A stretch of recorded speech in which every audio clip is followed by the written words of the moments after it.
The city pulsed with life around him, yet Lucas sat unnoticed on the edge of the bustling square. His once vibrant eyes, now dulled by years of hardship, traced the patterns of people's hurried steps. The air was sharp, and there was the smell of roasted chestnuts from a nearby vendor, but for Lucas, it was a cruel reminder of the hunger gnawing at his stomach. At 30, Lucas's life had unraveled into this. Faded clothes clinging to a body worn thin and a mind haunted by the echo of what once was. Each passing face seemed to avoid his existence, a silent affirmation of his invisibility. His hands, calloused and trembling from the cold, clutched a small notebook. Inside were fragments of poems he had written during quieter moments, his last connection to the person he used to be.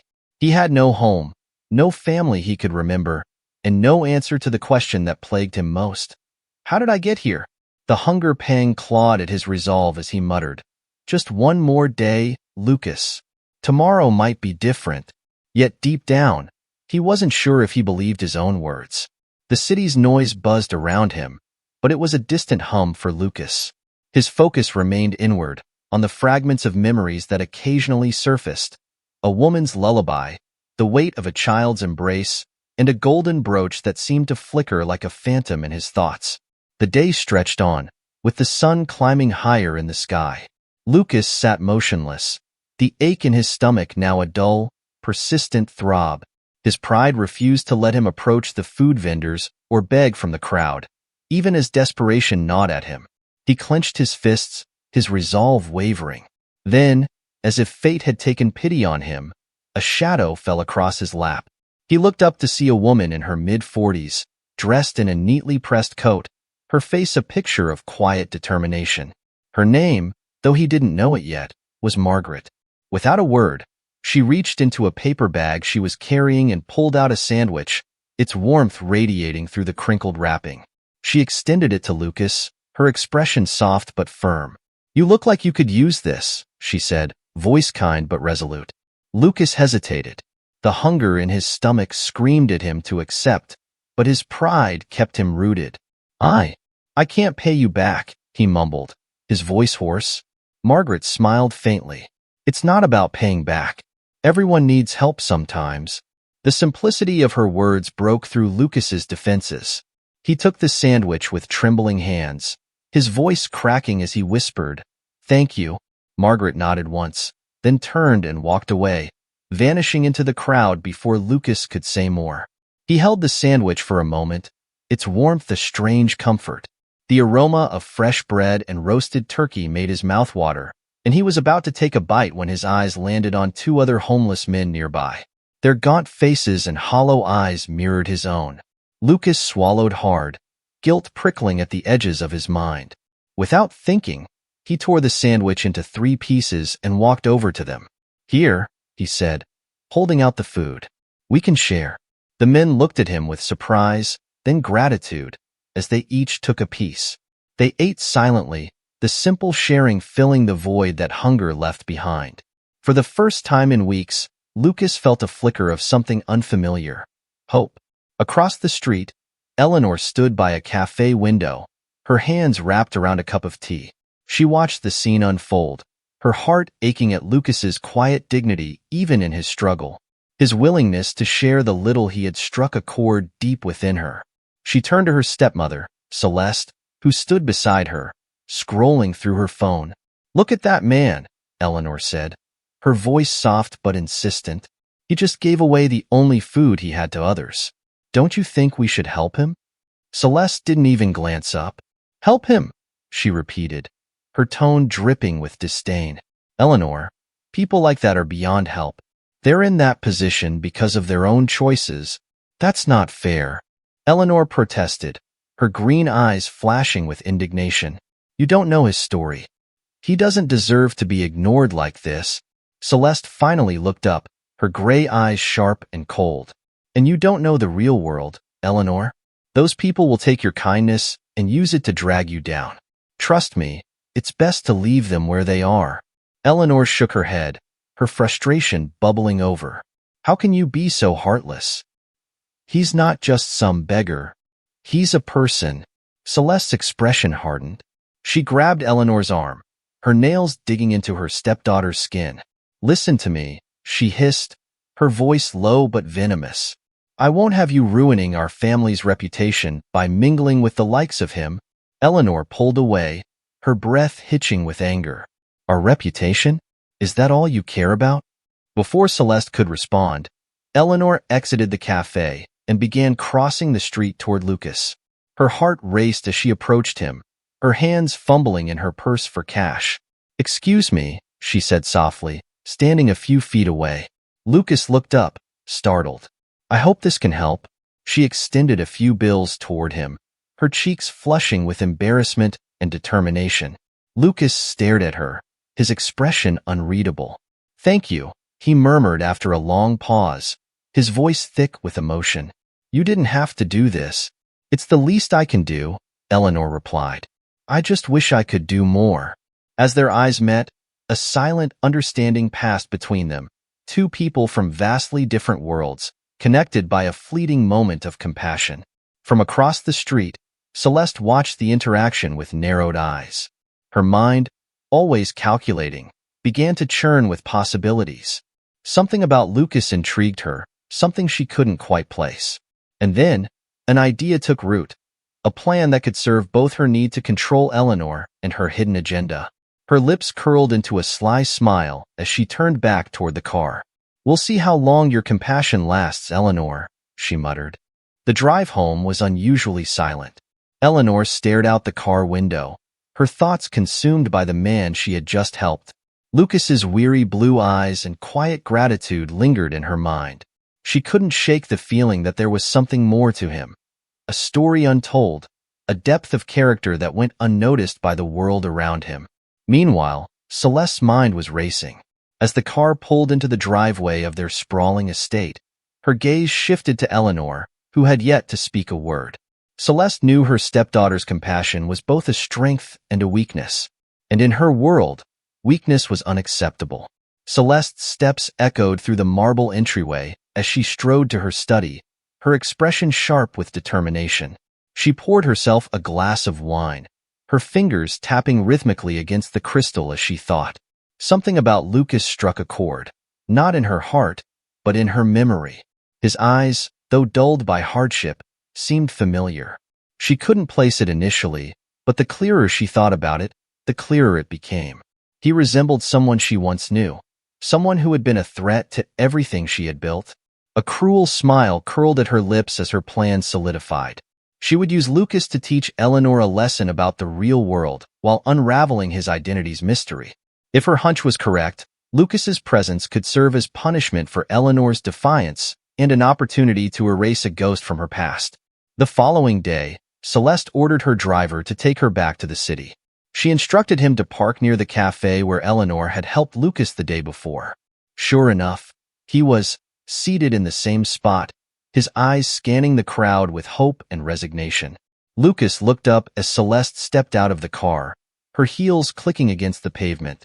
His wary gaze met hers, and for a moment, she thought she saw a flicker of recognition. "You're Lucas, aren't you?" Celeste began, her tone measured and formal. Lucas stood slowly, his frame stiff with caution. "Yes. Can I help you, ma'am?" Celeste offered a tight smile. "I believe I can help you." Lucas's brow furrowed. He had encountered many people who claimed they wanted to help, but their offers often came with strings attached. "What do you mean?" Celeste gestured toward a nearby bench. "Let's sit. I have a proposition for you." Reluctantly, Lucas followed her to the bench. As they sat, Celeste began weaving her web. "My stepdaughter, Eleanor, has been behaving recklessly. She has a habit of getting involved in matters that don't concern her, especially concerning people like you." Lucas stiffened at her words but said nothing, his instincts warning him to tread carefully. "I believe in teaching people lessons," Celeste continued, her tone smooth as silk. "I want Eleanor to understand the consequences of her actions. And you, Lucas, are going to help me do that." Lucas frowned. "I don't understand. What does this have to do with me?" Celeste leaned in slightly, her voice dropping to a conspiratorial whisper. "I want you to marry her." The words hung in the air, absurd and surreal. Lucas stared at her, disbelief etched across his face. Marry her? Are you serious? Completely, Celeste replied, her smile cold and calculated. In exchange, I'll provide you with financial security. You'll have a home, food, and enough money to ensure you never go hungry again. Lucas shook his head, his voice rising. I can't do that.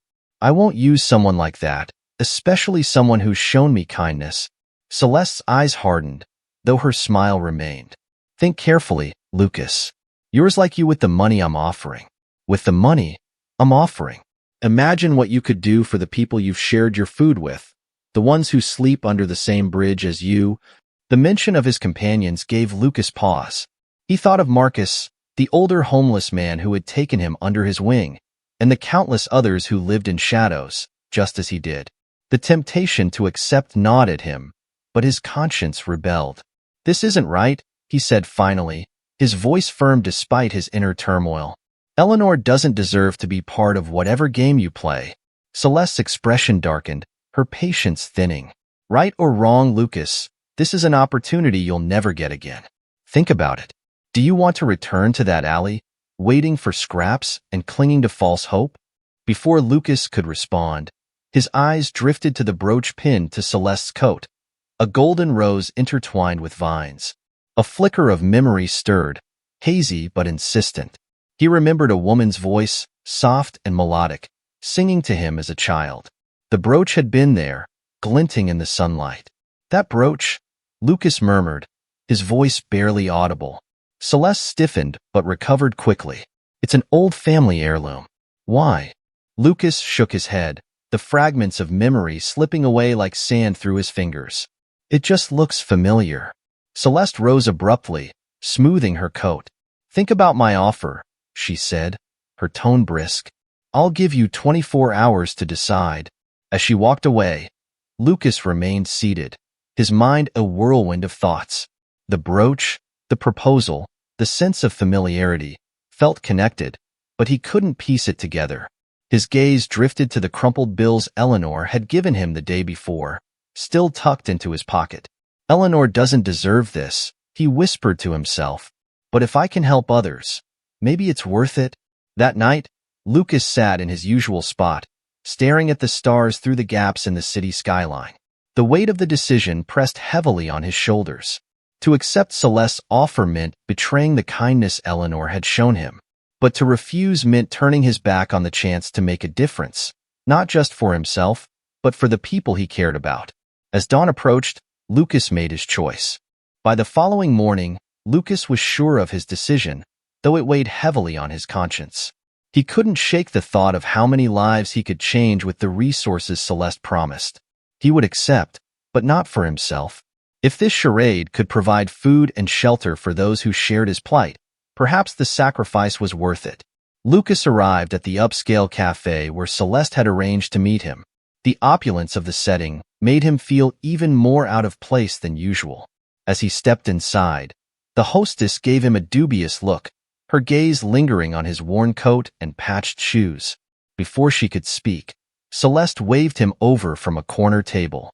"Ah, Lucas," she greeted, her voice dripping with artificial warmth. "Punctuality is a good start." Lucas sat down, his jaw clenched. "I'll do it," he said bluntly, cutting through her pleasantries. "But I have conditions." Celeste raised an eyebrow, intrigued. "Oh, and what might those be?" Lucas leaned forward, his blue eyes glinting with a rare defiance. "If I agree to marry Eleanor, I want your promise that you'll provide funding for the homeless shelter downtown. Enough to renovate it, expand its capacity, and keep it running for years." Celeste's smile faltered, but only for a moment. "Done," she said smoothly, her confidence unwavering. "Anything else?" "I want your word," Lucas continued, his voice firm, "that you'll leave Eleanor alone once this is over. No more schemes, no more manipulation." For the first time, Celeste hesitated. She studied Lucas as if weighing the sincerity of his demand. Finally, she nodded. "Agreed. Now, let's get started." The next few days were a whirlwind of transformations. Celeste arranged for Lucas to be outfitted with a new wardrobe, his unkempt hair trimmed into a presentable style. The man who stared back at him in the mirror looked nothing like Lucas, who had spent years in the streets. Yet despite the polished exterior, Lucas couldn't shake the feeling that he was betraying himself and Eleanor. Eleanor stood by the window at the estate, her gaze distant as she watched the garden below. Her thoughts were still consumed by the man she had helped, his quiet dignity leaving an indelible mark on her. She hadn't told anyone, but she planned to return to the city to see if he needed more help. Yet, as she stared into the distance, a sleek car pulled into the driveway, and what she saw made her heart stop. Lucas stepped out, dressed in a tailored suit that seemed foreign. His posture was stiff, his expression guarded. Celeste followed behind him. Her usual air of authority was even more pronounced. Eleanor's brow furrowed in confusion and unease. "What is he doing here?" she murmured to herself. Moments later, Celeste summoned Eleanor to the parlor. When she arrived, she found Lucas standing awkwardly by the fireplace, his hands clasped tightly in front of him. Celeste stood beside him, her smile as sharp as the edge of a blade. "Eleanor, dear," Celeste began, her tone saccharine. "I'd like you to meet your future husband." Eleanor's eyes widened in shock. "What are you talking about?" she demanded, trembling. "Lucas and I have agreed," Celeste said smoothly. "You'll be married in 2 weeks. It's time you learned a valuable lesson about the consequences of your actions." Eleanor turned to Lucas, her green eyes blazing with anger and confusion. "Why are you doing this?" she asked, her voice breaking. "You didn't seem like this kind of person." Lucas opened his mouth to respond, but the words caught in his throat. How could he explain the truth without jeopardizing the fragile deal he had struck? Instead, he lowered his gaze. "I'm sorry," he said quietly. "I had no choice." "No choice," Eleanor repeated, her voice rising. "You always have a choice." Celeste stepped between them, her smile turning icy. "Enough, Eleanor. This is happening whether you like it or not. You'll thank me someday." Eleanor stormed out of the room, her heart pounding. She couldn't believe what was happening. The man she had felt a strange connection to was now complicit in her stepmother's twitwisted. But beneath her anger, a flicker of determination began to grow. She wouldn't let Celeste win, not this time.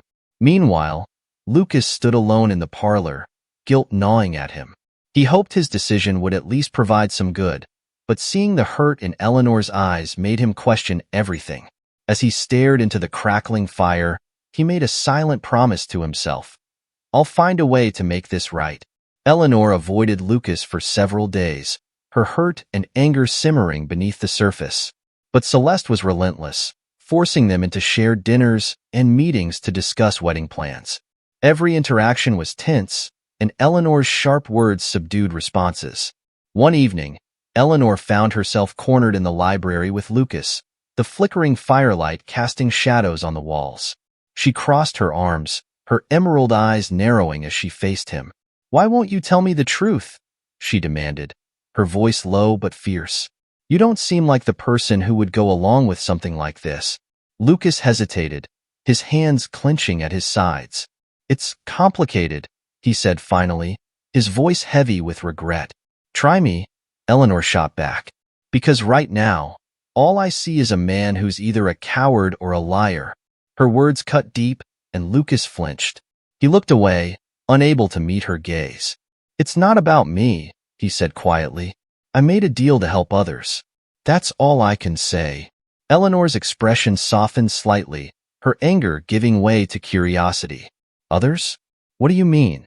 Lucas shook his head, unwilling to reveal the details of his arrangement with Celeste. "You wouldn't understand."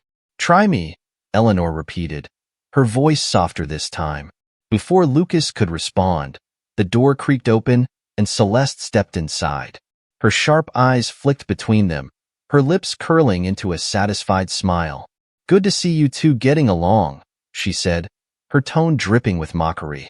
Eleanor turned to her stepmother, her fists clenched. "What are you trying to accomplish with this, Celeste?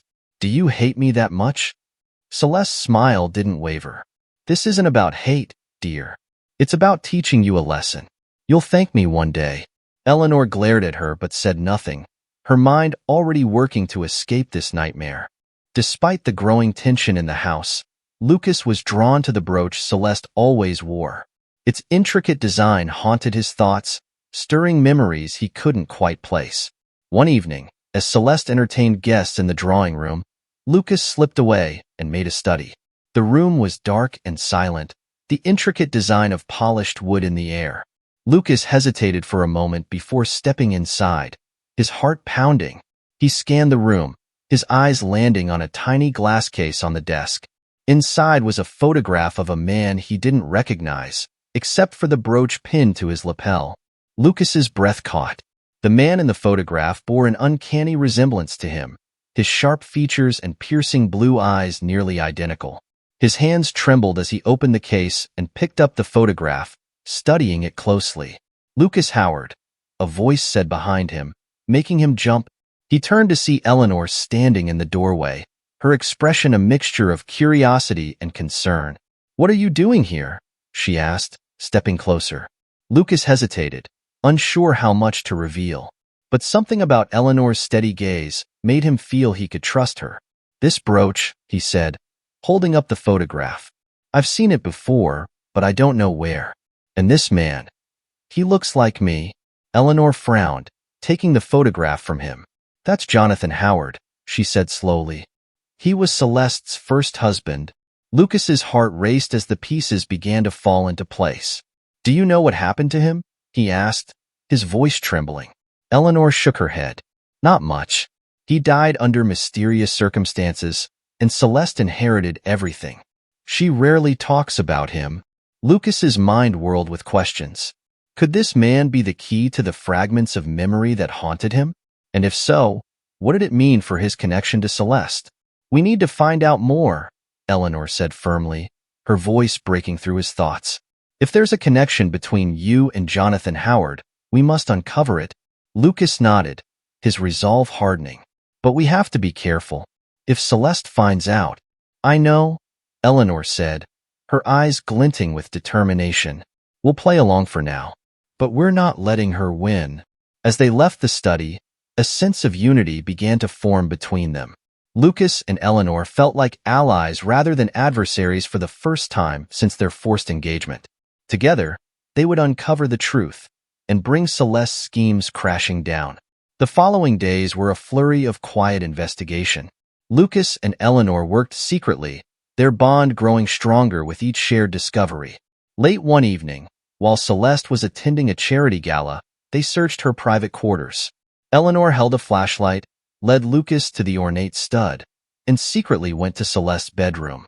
The room was locked, but Eleanor had memorized the combination to the safe years ago when Celeste had carelessly left her notebook open on the desk. "Are you sure about this?" Lucas whispered, his voice taut with tension. Eleanor nodded, her green eyes determined. "She's hiding something, Lucas. I can feel it." Inside the study, they began their search. Eleanor rifled through desk drawers while Lucas examined the shelves, his fingers brushing against the spines of leather-bound books. Suddenly, Eleanor froze. "Lucas," she said, her voice trembling. "I think I found something." She held up a faded journal, its leather cover cracked with age. On the front, the initials JH were embossed in gold. "Jonathan Howard," Lucas murmured, taking the journal from her hands. They flipped through the pages together, the cramped handwriting detailing Jonathan's final months. At first, the entries were mundane, filled with business notes and musings about the estate. But as they read on, a darker picture emerged. "Celeste has been distant lately. She's been meeting with lawyers secretly, speaking in hushed tones when she thinks I'm not around. I'm beginning to suspect that her ambitions go far beyond our marriage. She doesn't know that I've updated my will. If anything happens to me, everything will go to my son, Hudson." Lucas's breath caught at the name. "Hudson," he repeated, the words stirring something profound within him. Eleanor glanced at him, her face pale. "Lucas, what if—" Before she could finish, they heard the sound of a car pulling into the driveway. Panic surged through them. Lucas quickly tucked the journal into his jacket, and they hastily exited the study, closing the door behind them. As they descended the stairs, Celeste entered the house, her sharp eyes narrowing at seeing them. "Eleanor, Lucas," she said coolly. "What are you doing up so late?" "Couldn't sleep," Eleanor replied smoothly, forcing a smile. "We were just talking."